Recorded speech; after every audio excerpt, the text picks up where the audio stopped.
হেমলতা নিজের ছেলে পঙ্কজের বিয়ে খুব ধুমধাম করে করালো। কয়েক মাস পরে হেমলতার বৌমা পল্লবী হেমলতার খুব যত্ন নিয়ে সেবা করত। বৌমা, এক কাপ চা দাও তো। এক্ষুনি আনছি মা। এই দেখে হেমলতা খুব খুশি ছিল। আর কয়েকদিন পর ওনার ছেলে পঙ্কজ শহরে কাজ করতে চলে গেল। আর ও চলে যেতেই পল্লবীর ব্যবহারটাই পাল্টে গেল। বৌমা, এক কাপ চা দাও তো। মা দেখুন, আমার হাতে অনেক কাজ আছে, আপনি চা খেতে চাইলে নিজে গিয়ে বানিয়ে নিন না। হেমলতা নিজের বৌমার এই ব্যবহারটা মেনে নিতে পারছিল না। এখন হেমলতার বৌমা ওনাকে সময় মতো খাবারও খেতে দিত না। এই দেখে হেমলতা ঠিক করলেন যে উনি ওনার বৌমাকে শায়েস্তা করবেন। হেমলতা নিজের বৌমাকে বললেন, বৌমা, আমি ভগবানের দর্শন করতে তীর্থ যাচ্ছি, কয়েক মাসের মধ্যেই ফিরে আসব, নাইলে আমি বেঁচে যাই। এই বলে হেমলতা নিজের ব্যাগ নিয়ে ওনার বোন স্বর্ণলতার সাথে চলে গেলেন। এদিকে পল্লবী বাড়িতে একা খুব খুশিতেই ছিল। কয়েক মাস কেটে গেল। তারপর স্বর্ণলতা বাড়ি একলাই ফিরে এলেন। তোমার শাশুড়ি মা আর বেঁচে নেই, ওনার দর্শন করার আগেই ওনার কাছেই ও পৌঁছে গেছে। কি বললেন? মা গো, মা গো। পল্লবী কান্নাকাটির অ্যাক্টিং করলো। সবকিছু কাজকর্ম হয়ে যাওয়ার পরে পল্লবী নিজের স্বামীর সাথে সুখেই ছিল। একদিন পল্লবী একা বাড়িতে ছিল আর পল্লবী একটা ছায়া দেখতে পেল। পরের দিন হেমলতা ভূত সেজে পল্লবীর সামনে এলো। পল্লবী চিৎকার করে অজ্ঞান হয়ে গেল। তারপর এভাবে কয়েক রাত হেমলতা ভূত সেজে এসে পল্লবীকে ভয় দেখাতো।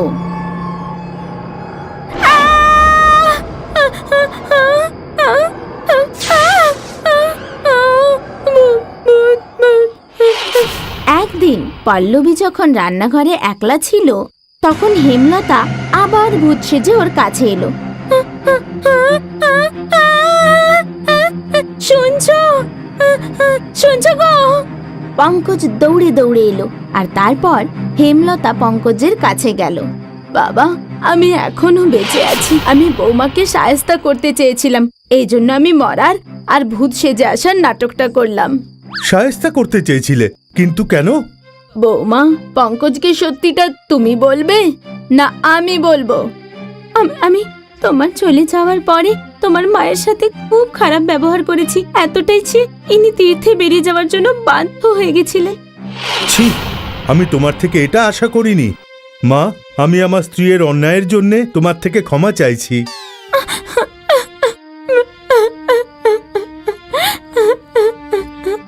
হেমলতার এই নাটকের ফলে পঙ্কজ নিজের বউয়ের সত্যিটা জানতে পারল আর পল্লবী একটা ভালো শিক্ষাও পেল যে কখনো ভালো হওয়ার নাটক করতে নেই, কারণ সত্য যখন হোক সকলের সামনে প্রকাশ পেয়েই যায়। সদন আর মদনের আমি ছাড়া এই পৃথিবীতে আর কেউ নেই। দুজনেই খুব পরিশ্রমী আর সৎ।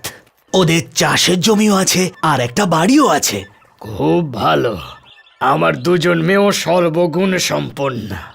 দুজন যদি একই বাড়িতে যায় আর একসাথে থাকে, আমার কাছে এর থেকে ভালো কথা আর কি বা হতে পারে।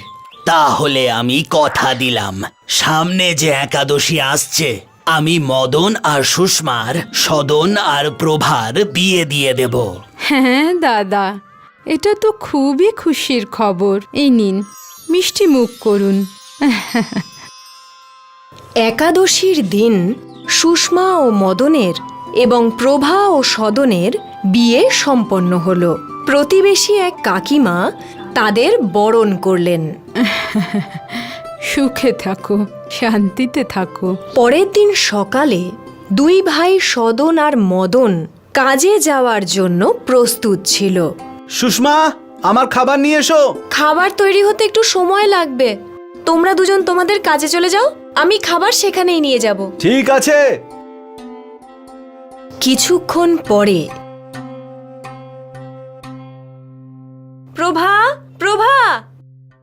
দিদি। আমার ভীষণ মাথা যন্ত্রণা করছে, তুমি এই বাসনগুলো মেজে দাও। ঠিক আছে দিদি।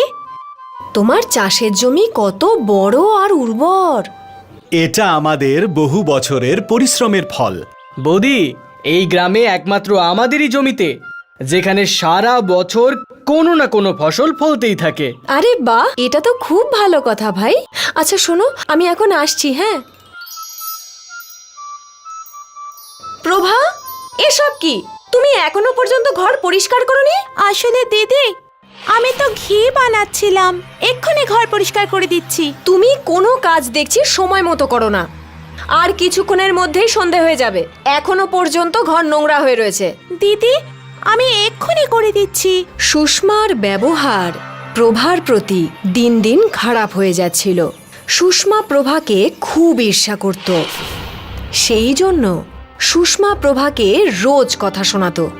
এখন রোজ সুষমা প্রভার সঙ্গে ঝগড়া করার বাহানা খুঁজত। খুব শীঘ্রই সদন আর মদনও এটা বুঝতে পেরে গিয়েছিল যে তাদের বউয়েদের মধ্যে মনোমালিন্য বাড়ছে। এক রাতে, হ্যাঁ গো, সত্যি কি বছরের 12 মাস তোমাদের চাষের জমিতে ফসল ফলে? হ্যাঁ, কেন এমনটা জিজ্ঞেস করছো কেন? কি গো, দুই ভাইয়ের মধ্যে তুমিই তো বড়, তাই চাষের জমি তো তোমার তো অধিকার বেশি, তাই না? কি বলতে চাইছো তুমি? মানেটা হলো এই যে আমি এই বাড়িতে আর থাকতে চাই না। প্রভা আর আমার মধ্যে রোজ ঝগড়া হচ্ছে। এভাবেই যদি চলতে থাকে তাহলে একদিন আমরা দুজনে একে অপরের শত্রু হয়ে যাব। দেখো, এর থেকে বরং ভালো হবে যে আমরা অন্য কোথাও গিয়ে থাকি। তাহলে আমরা কোথায় যাব? আমরা বরং তোমার চাষের জমিতে বাড়ি বানিয়ে সেখানেই থাকবো। তুমি একটা কাজ করো না, তোমার ভাই সদনকে এই বাড়িটা দিয়ে দাও, আর ওই চাষের জমিটা আমরা বরং নিয়ে নিই। এর ফলে ভবিষ্যতে কখনো আমাদের মধ্যে কোনো রকম কোনো ঝগড়া হবে না। কথাটা তো তুমি ঠিকই বলেছ। কালকে এই ব্যাপারটা নিয়ে আমি সদনের সাথে কথা বলবো। ভাই সদন, তুই তো সব সময় আমার কথা শুনিস। হ্যাঁ দাদা, তুমি বড়, তাই তোমার কথা শোনা আমার কর্তব্য। আজকে আমি তোকে আমার একটা সিদ্ধান্তের কথা বলবো। দাদা বলো। এই জমি আর বাড়ি আমাদের দুজনের, কিন্তু এখন আমাদের ভাগাভাগি করতে হবে। এই জমি যা আছে সব আমি নিয়ে নেব, আর বাড়ি তুই নিবি। কিন্তু দাদা, আমরা কি একসাথে থাকতে পারি না যেভাবে এতদিন ধরে থাকছি? তুই তো ভালো করেই জানিস যে সুষমা আর প্রভা রোজ কিছু না কিছু বিষয় নিয়ে ঝগড়া করা শুরু করে।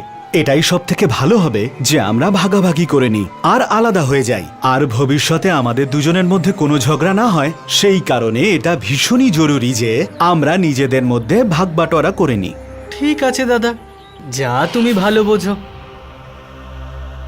জানি না দাদা কেন এমন একটা সিদ্ধান্ত নিল। সে যাই হোক, আমাদের ওনার আদেশ পালন করা উচিত। হয়তো দিদি আলাদা থেকে খুশি থাকতে পারবে। তাই হয়তো হবে, কিন্তু এবার আমাদের জীবন কিভাবে চলবে? জমি তো দাদার ভাগে চলে গেছে।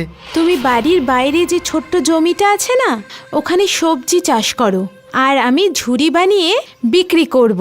এতে আমাদের দুজনের জীবন ভালোভাবেই কেটে যাবে। ঠিক আছে, যেমন ভগবানের ইচ্ছে।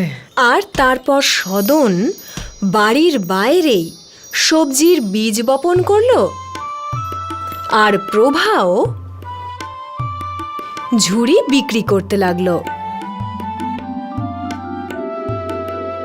1 মাস পর একটি আহত পাখি উড়তে উড়তে চলে এলো। আরে রে রে রে রে, এর তো পায়ে আঘাত লেগেছে। প্রভা, প্রভা, হ্যাঁ বলো। তুমি না একটু চুন হলুদ নিয়ে এসো তো। এই পাখিটার পায়ে আঘাত লেগেছে, ওর পায়ে একটু কাপড় বেঁধে দিতে হবে। এবার খুব তাড়াতাড়ি তুমি সুস্থ হয়ে যাবে ছোট্ট বন্ধু, আবার তুমি আগের মতো উঠতে পারবে।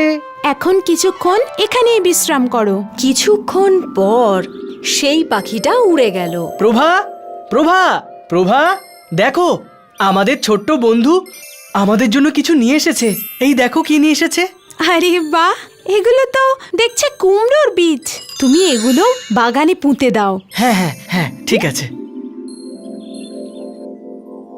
পরের দিন যেই না সদন বাগানে পৌঁছলো, সে বড় বড় কুমড়ো দেখে চমকে উঠল। প্রভা, প্রভা, কি হয়েছে গো? তুমি এত কেন চেঁচাচ্ছ? আরে এ কি, একদিনে কুমড়ো হয়ে গেল, আবার বড়ও হয়ে গেল। এগুলো নিশ্চয়ই কোনো জাদু কুমড়ো হবে। মনে হয় ওই পাখিটা কোনো জাদু বীজ নিয়ে এসেছিল। হ্যাঁ, আর আজকে তো আমি বেশ জমিয়ে কুমড়োর তরকারি খাবো। চলো এগুলোকে ভেতরে নিয়ে যাই। সদন আর প্রভা কুমড়ো ঘরের ভেতরে নিয়ে গেল। আর তারপর যেই না সদন কুমড়ো কাটলো, আরে রে রে রে রে, এত সোনা! আমি আমার পুরো জীবনে এত সোনা এই প্রথমবার চোখে দেখছি। আমিও। তুমি আরেকটা কাটো দেখে। সব কুমড়োর থেকেই তারা সোনাই পেল। এবার যখন মদন তাদের সঙ্গে দেখা করতে এলো, তখন এরা দুজনেই তাকে সব কথা খুলে বলল।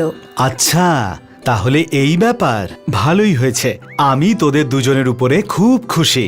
মদন বাড়ি ফিরে এই সব কথা সুষমাকে বলল। আচ্ছা, এই কারণে ওরা এত বড় লোক হয়ে গেছে। ভালোই তো হয়েছে। সুষমার মাথায় একটা কুবুদ্ধি এলো। তার মনে আবার লালসা জন্মালো। তুমি বরং একটা কাজ করো, ওই পাখিটাকে ধরে ওর পাগুলো ভেঙে দাও, আর তারপর আমিও ওকে সাহায্য করব। এর ফলে আমরাও বড় লোক হয়ে যাব। আচ্ছা, এটা কি করা ঠিক হবে? আমি চেষ্টা করে দেখব। মদন ওই পাখিটাকে ধরে ফেলে আর ওর পা ভেঙে দেয়। আর তারপর সুষমা ওর পা জুড়ে দেয় একটা কাপড় বেঁধে। পাখিটা তারপর উড়ে যায়। আর পরের দিন সেই পাখিটা তাদেরকে একটা বাক্স দেয়। তার মধ্যেও কুমড়োর বীজ ছিল। তারা সেই বীজ বপন করলো। আর একদিনের মধ্যে বীজ থেকে কুমড়ো হয়। পরদিন